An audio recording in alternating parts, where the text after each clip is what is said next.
If you sit at desk all day, stare at screens, and feel like your brain is fried at 6 p.m., I hear you.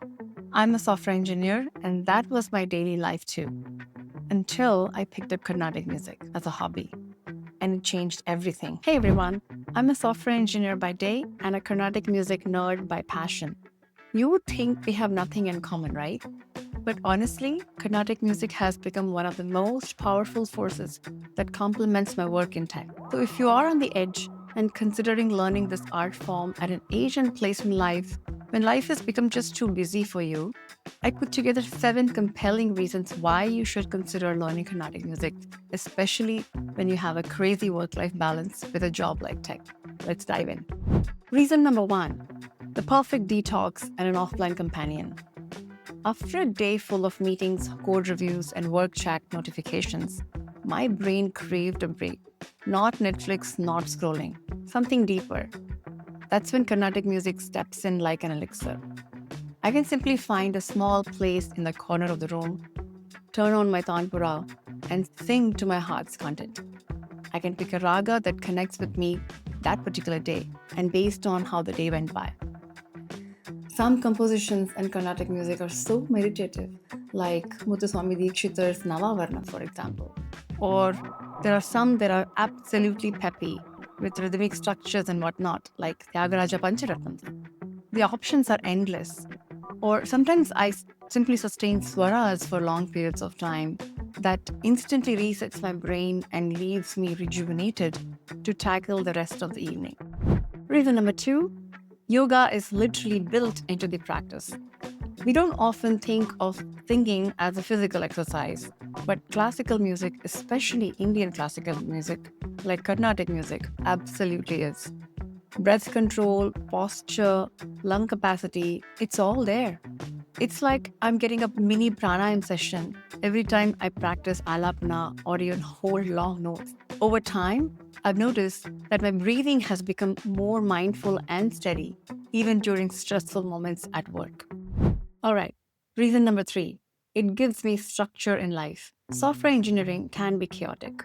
Tight deadlines, shifting priorities, and sometimes entire days spent in front of a screen only to end up feeling like you got nothing done. But after music became part of my life, I became really good with prioritizations at work, saying no to things that aren't important, draw clear boundaries between work and life, because that can become a challenge, especially if you work from home like me.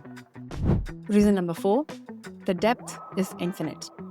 Here's the best part: Carnatic music never gets boring, seriously. Just the sheer variety of ragas and compositions you can be singing are literally endless. Ragas bring out emotions, and once you learn how to explore a raga through alapanas and swaras and swarakalpanas, improvisations, it no longer feels like practice. It feels like a beautiful ride the raga is taking you through. Reason number 5, it's fun but also deeply intellectual. You can't coast on autopilot when practicing Carnatic music. Perfecting sangatis or exploring rhythmic exercises requires full attention. And the math, talam patterns, permutation exercises, nade shifts, it sometimes feels like music is math singing back to me. After a solid session, I feel energized, mentally sharp, and ready to tackle any complex problem at work. All right, this one's interesting. It's boosted my cognitive bandwidth. This one surprised me the most. The more I practiced music, the more agile my brain became. I started picking up new skills faster. I became more focused. And the best part, after a weekend of singing, I'd look forward to Mondays. Can you believe that?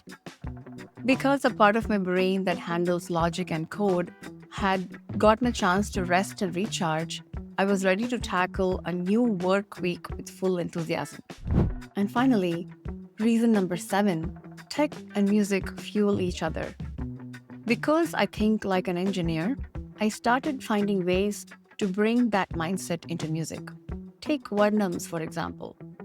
They were hard for me to memorize in one sitting, so I broke them down into chunks, made flashcards, and practiced small sections at a time. It became easy to memorize small chunks, like just the Pallavi of a Varnam. That way, I can keep looping that portion during my long drives at work and try to perfect it in a way that naturally flows. I even borrowed strategies from work, setting goals, creating trackers, blocking focus time on my calendar. I also made quarterly practice goals to measure and celebrate small milestones in music. All of this made me feel like I'm making real progress, which kept me motivated and consistent. So, if you're a fellow engineer or just someone with a techie brain or have a busy life and thinking how you can integrate Carnatic music, don't underestimate what music can do for you, especially something as rich and structured as Carnatic music. It's not just a hobby, it's a source of joy, focus, discipline, creativity, and clarity. You'll be amazed to see how all these aspects starts to flow into other aspects of your life organically. If you're curious about getting started with Carnatic music as an adult, especially with a full-time job, hit subscribe. I've got lots more to share. Thanks for watching. See you next time.